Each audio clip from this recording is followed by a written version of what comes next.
Hello everyone, ako muli si Agent Justin, your kapitbahay here in Lancaster, New City. Welcome to another modified Alice Townhouse na mas pinalaki, mas pinaganda at mas pinaayos para sa mas komportableng tirahan.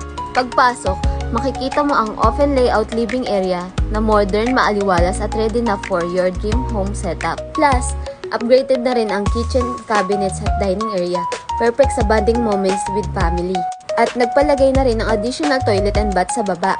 Sa original turnover nito, isa lang ang CR at sa taas lang. Pero ngayon, mas convenient na lalo na kung may bisita o elderly sa bahay. And now, andito tayo ngayon sa master bedroom. Mas pinalaki na rin ang bedroom na ito. And pinalagay na rin nila client sa loob ng bedroom nila ang kanilang toilet and bath. Next bedroom naman, pwedeng maging room ng anak mo o kaya guest room kapag may bisitang kamag-anak o kaibigan. Functional at cozy, swak kahit anong setup. And connected din ito sa balcony. By the way, nagpalagay sila client ng balcony para may relaxing spot sa umaga o pang evening unwind. Kung naghahanap ka ng bahay na pwedeng lipatan, upgraded at swak sa budget, message me today for free tripping.